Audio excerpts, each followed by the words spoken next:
El sistema de guerra electrónica ruso le quita los ojos a Estados Unidos en Ucrania.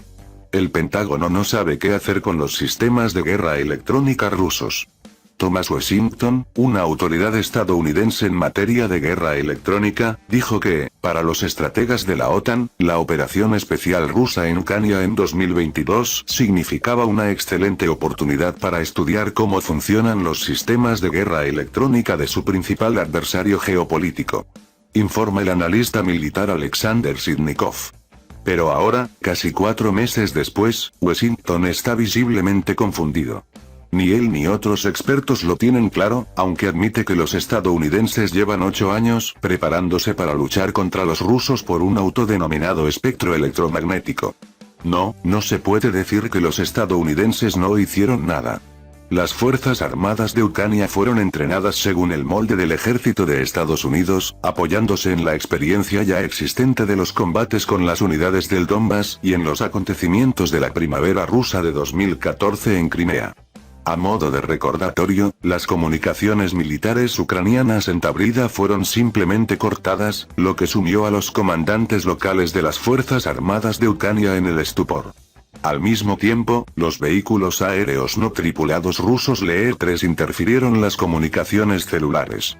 Como resultado, incluso los más radicales del Maidán fueron desmoralizados por los mensajes de texto.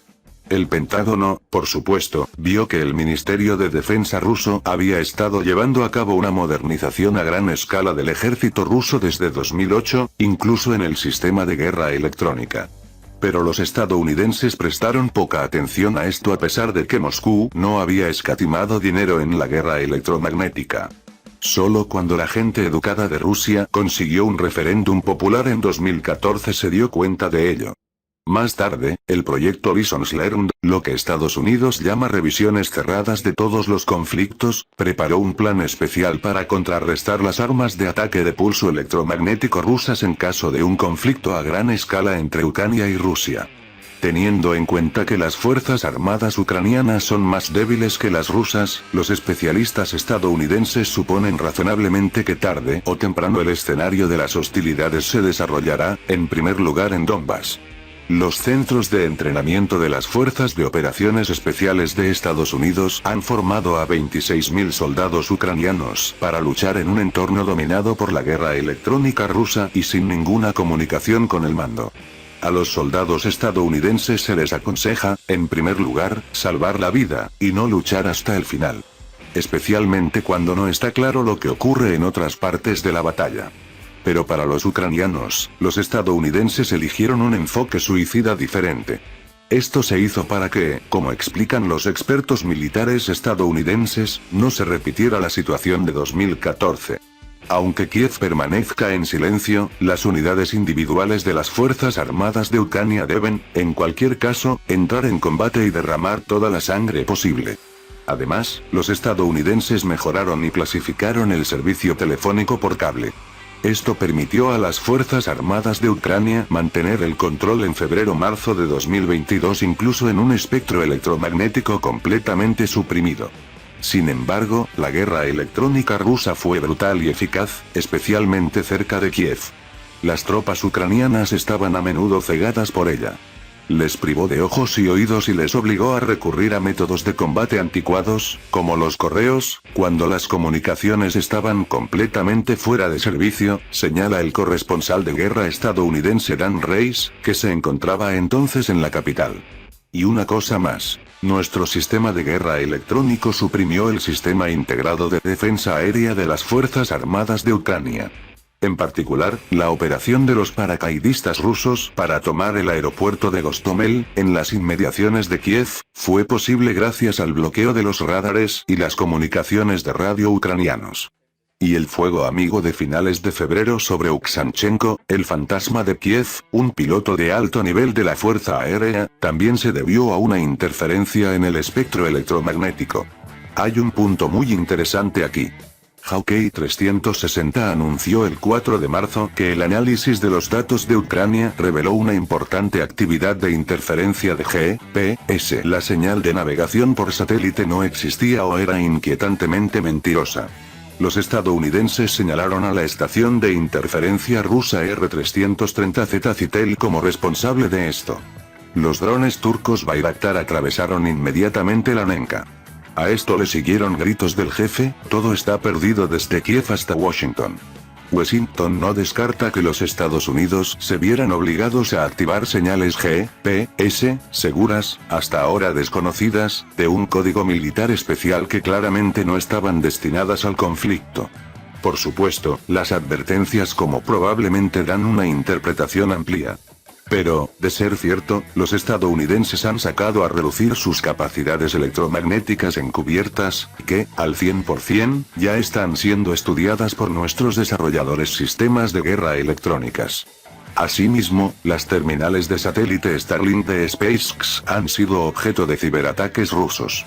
Se sabe que el fundador de SpaceX, Elon Musk, ha vendido miles de terminales Starlink a Kiev para proporcionar cobertura de banda ancha por satélite en toda Ucrania. Su funcionamiento en un entorno de guerra electrónica también es de interés para nuestros militares. Ahora los estadounidenses se preguntan por qué nuestros sistemas de guerra electrónica no atascaron a Starlink en la planta de Azovstal. Al otro lado del océano existe la opinión de que la inteligencia rusa recibió la información necesaria sobre el estado de ánimo en Azovstal. En cuanto a la situación actual del espectro electromagnético en el campo de batalla ucraniano, hay, repetimos, mucha confusión para los estadounidenses. Washington escribe: en esta fase del conflicto, el análisis preciso del uso del ataque de pulso electromagnético por parte del ejército ruso está lleno de riesgos. La información disponible es fragmentaria. La información del frente puede ser sesgada, es decir, no verificada independientemente. Lo que sí es creíble es un informe publicado a principios de junio por el Washington Post.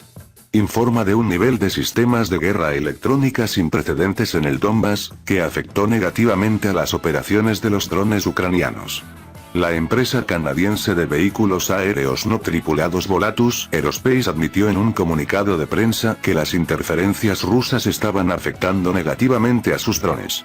La agencia de noticias Associated Press citó a principios de junio a funcionarios de los servicios de inteligencia ucranianos que describían la amenaza del sistema de guerra electrónica ruso como bastante seria.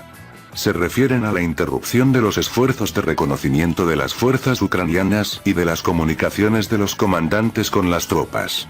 Además, como señala AP, el bloqueo ruso de los receptores GPS de los vehículos aéreos no tripulados, que Ucrania utiliza para localizar al enemigo y dirigir el fuego de artillería, es especialmente intenso en la línea de contacto. Como resultado, las fuerzas ucranianas están perdiendo la batalla de contrabatería. Por cierto, un representante anónimo del Departamento de Defensa de Estados Unidos declaró al sitio web de Warzone: no creemos que los rusos hayan utilizado todas sus capacidades en el ámbito de la guerra electrónica, y no tenemos muy claro por qué. No, lo tiene claro. Los estadounidenses crearon el GPSM Code, y los nuestros nunca revelaron muchos de los principales secretos del sistema de guerra electrónica. Bienvenidos a Poderío Armadas, aquí encontrarás las últimas noticias, la mejor información de la actualidad mundial, y Top 5 Poderío Armadas. Suscríbete, comenta y comparte nuestros vídeos, gracias.